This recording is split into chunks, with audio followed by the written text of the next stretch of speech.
In today's video, I'm going to be sharing how to make this super cute crochet pouch with a liner and a zipper. This is actually really easy to do, and you don't need a sewing machine to achieve good results. I'll be showing you how you can do this with a needle and thread, along with tips to do a no-sew option. For this project, we'll be making crochet squares that measure 4 by 4 inches because we're going to be using a 7-inch zipper. For sewing, you'll need a needle and all-purpose thread, and if you decide to use the no-sew option, I would recommend an industrial strength glue. This works really well for this project, but please make sure that you're working in a well-ventilated room because the fumes are quite strong. For the liner, I'm using a basic cotton fabric. I found these fat quarter blocks at my local Walmart. This is perfect, and you can make at least 2 or 3 pouches with this. Other than your basic supplies, I would recommend an iron because that's going to come in really handy to help fold your edges into place. Like I mentioned earlier, each square measures approximately 4 by 4 inches, which works perfectly with a 7-inch zipper. For my squares, I used a weight 4 cotton yarn with a 4mm hook to obtain that size. It's really important to get as close as possible to this measurement to fit the zipper. So if your squares are working a little bit bigger, you might want to look into getting a 9-inch zipper. To begin, create a magic ring and join with a chain. Now, if you don't like working a magic ring, you can create a chain 4 with a slip stitch and then chain 1. Next, create 8 single crochets into the ring.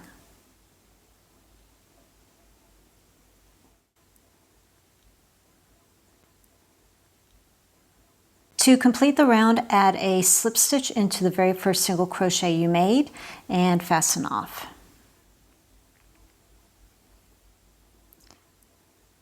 For round 2, we're going to be creating our petals using a popcorn stitch, which is just 3 double crochets that are joined with a slip stitch. Fasten on however you like best into any stitch and then chain 3. This is going to serve as your first double crochet. Next, do 2 more double crochets into the same stitch.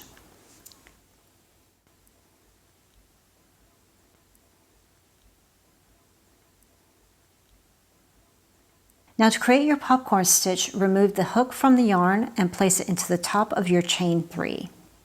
Add your yarn back to the hook and pull the yarn through the stitch to form a slip stitch.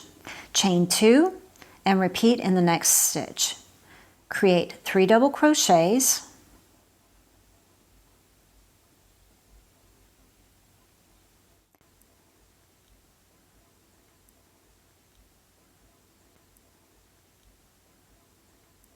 remove your hook from the yarn and place it into the top of the first double crochet.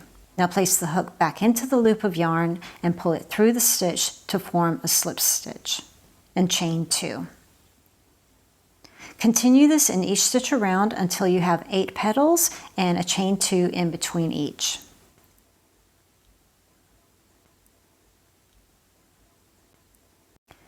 After your last chain 2, fasten off by adding a slip stitch into the back of the very first popcorn stitch that you made.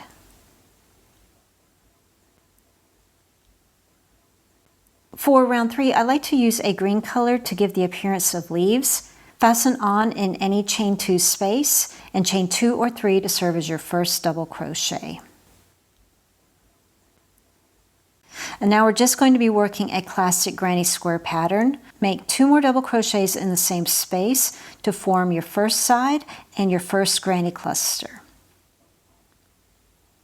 Now, working into the next space, we're going to create our first corner.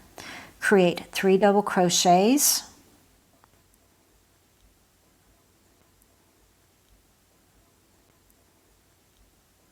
chain 2, and then 3 more double crochets into the same space.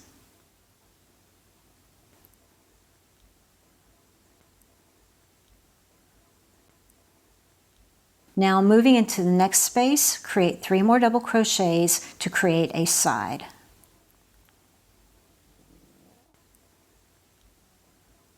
And then working into the next space, we're going to make another corner.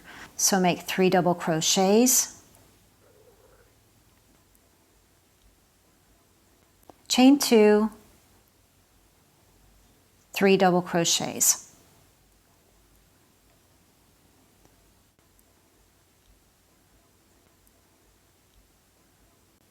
Continue this sequence all the way around. This is going to give you 4 corners and 4 sides.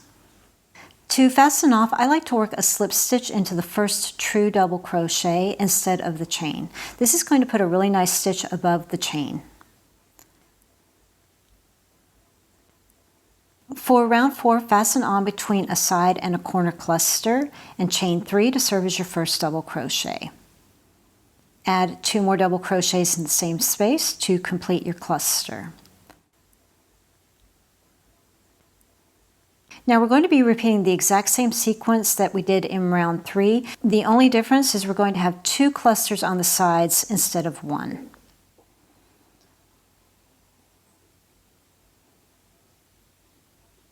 Work your corner.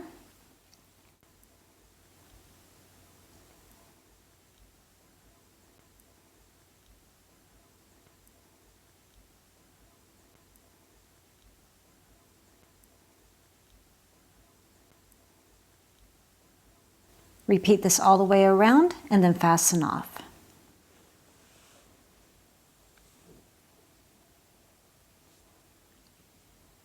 I'm going to be doing a join as you go technique, so for that we only need 1 square to be fully made, and then create 3 more squares, only working to round 3. To begin, place your finished square above with your nearly finished square below. I like to join as soon as possible, so I recommend fastening on into the side space right before a corner. Fasten on and create your first side cluster as normal.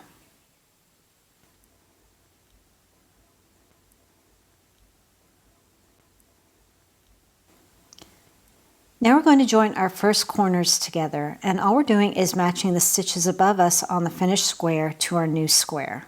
First, make 3 double crochets into your corner just as normal.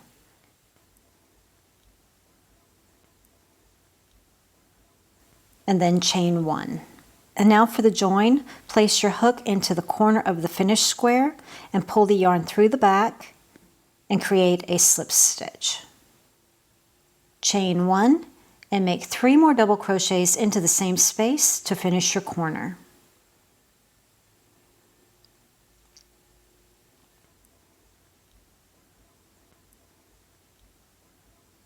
Next, we're going to make another slip stitch into the space above to join the squares together. Slip stitch into the space above and then create 3 more double crochets into the space below.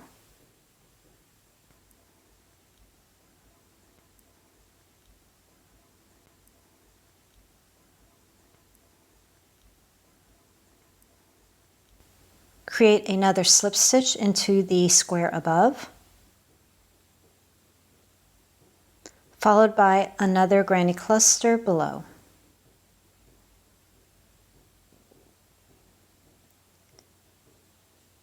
One more slip stitch above, and now we're ready to complete another corner. Make 3 double crochets into the corner space, chain 1, and then create a slip stitch into the center of the corner above. Chain 1, and then complete the rest of your corner with 3 more double crochets into the same space. And that's all there is to it. Now you're just going to complete the rest of the round just as normal. Repeat this sequence to join square 3. To join your 4th square, you're going to continue just like you did with 2 and 3. But we're also going to be joining the other corners to the very first square that we made.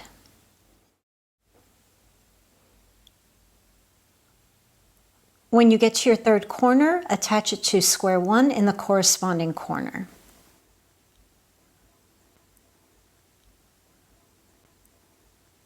And then continue on with the joining sequence to attach everything together.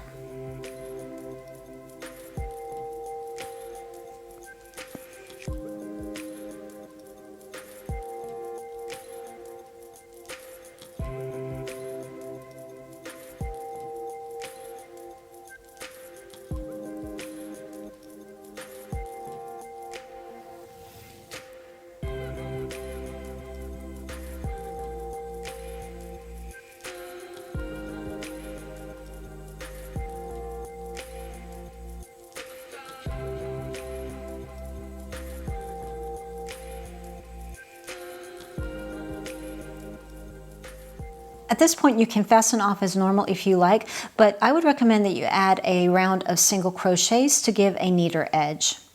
Chain 1 and then complete a single crochet in each stitch around.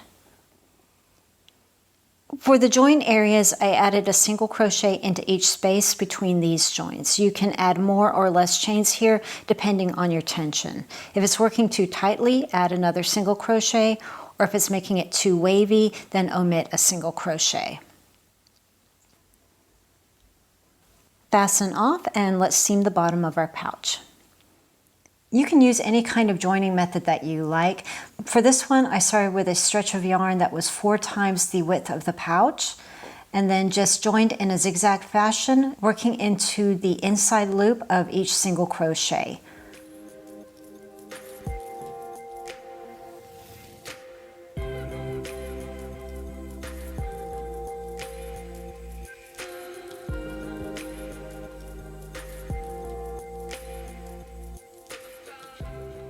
To complete your join, just weave in your ends securely.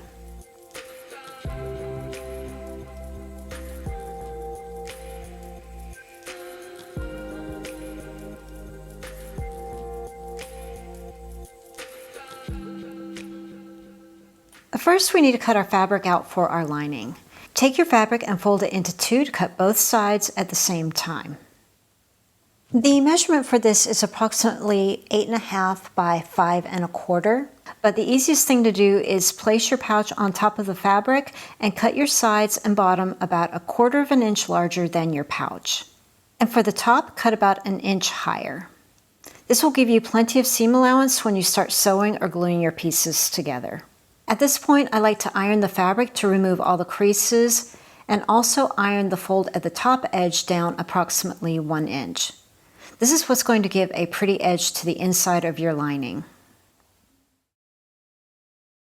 And now it's time to attach the zipper. Place your zipper facing down so the back of the zipper is facing you. Then place your fabric with the pretty side facing towards you. Place it so your fabric is lying slightly below the zipper teeth. You don't want to go too high here, otherwise it will get caught when you zip and unzip. Now when it's time to glue or sew, your goal is to attach your fabric to the middle area of the zipper fabric. If you're using glue, run a bead of glue between the 2 end stops of the zipper. Don't glue from end to end, just focus on these 2 areas where the zipper begins and where it ends. I would also add a little bit in the area where you folded the fabric just to keep that edge down. Repeat on the other side and leave to dry for 15 to 30 minutes. I like to use pins to attach the fabric in place in the general area of where I want to create the stitches. I would also recommend adding a pencil line here to use as a guide. This really helps a lot. Just like the gluing, you want to keep your stitches within the beginning and end of that zipper. Don't stitch all the way across. To begin, take a stretch of thread long enough to create 2 strands and then knot the ends of the thread together. To sew your zipper in place, I would recommend using the back stitch because this is a tight hold, which is important since we're going to be opening and closing that zipper often. To do a back stitch, you want to place your first stitch 1 stitch ahead of where you want it to begin. Work your needle from the back and push it through to the top. Now moving backwards, insert the needle back into the fabric to form your stitch. Bring your needle through from the back to start your next stitch, trying to create the same distance you did before. You want to come about 1/8 inch forward. And then moving backwards, insert the needle back into the fabric, pushing down. Now you can either work into that same hole or next to it. It really doesn't matter, both are fine. Continue doing this all the way across.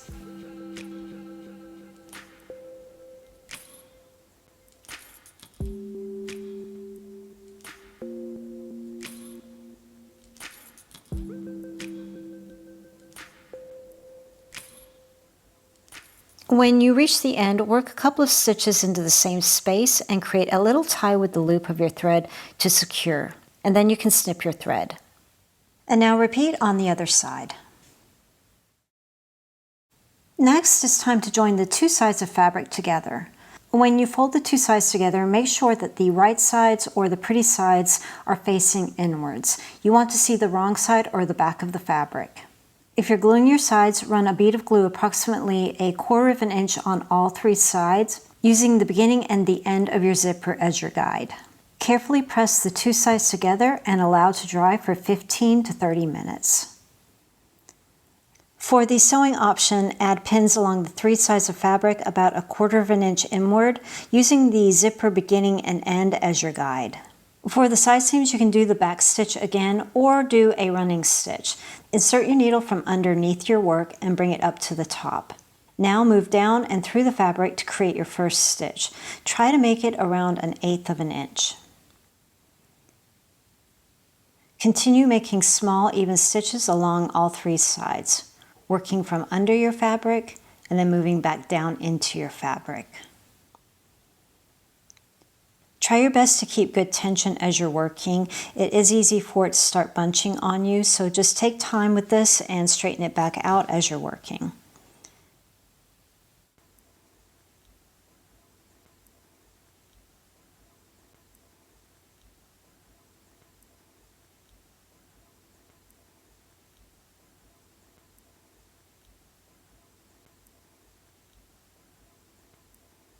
When I reach the end, I like to go back and forth in the same area just to anchor that stitch.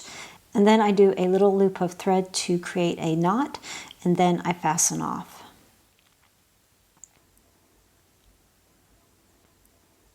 Now at this point, it's a good idea to add a little cut at the ends of your zipper edge to help these areas fold down nicely into your pouch before you insert it.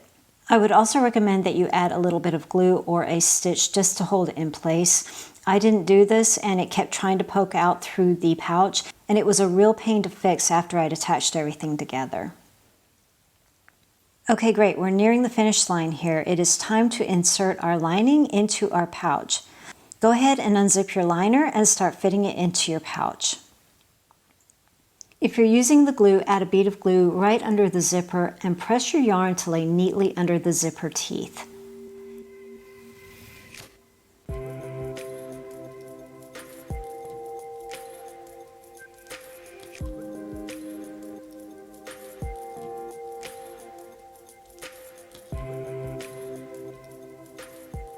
Let this dry for a solid 20 to 30 minutes and then give it a test to see if you need to add a little bit more. You may need a little bit more in those corners. For the needle and thread, I started in a corner and I worked both sides together, attaching it there at the zipper. And then when I attached on these sides, I went behind the single crochets instead of going on top of it. I really didn't want that thread to be visible. Then I took the needle and did my best to make a stitch into the zipper fabric, but not going all the way through the liner. Sometimes it did catch on the other side, but it wasn't too noticeable.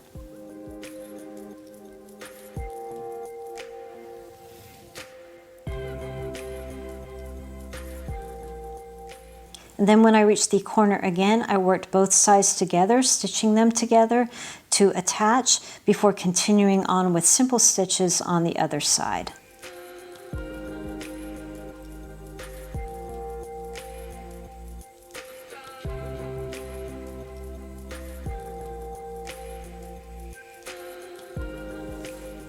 And voila, a crochet pouch with a zipper and liner has been born.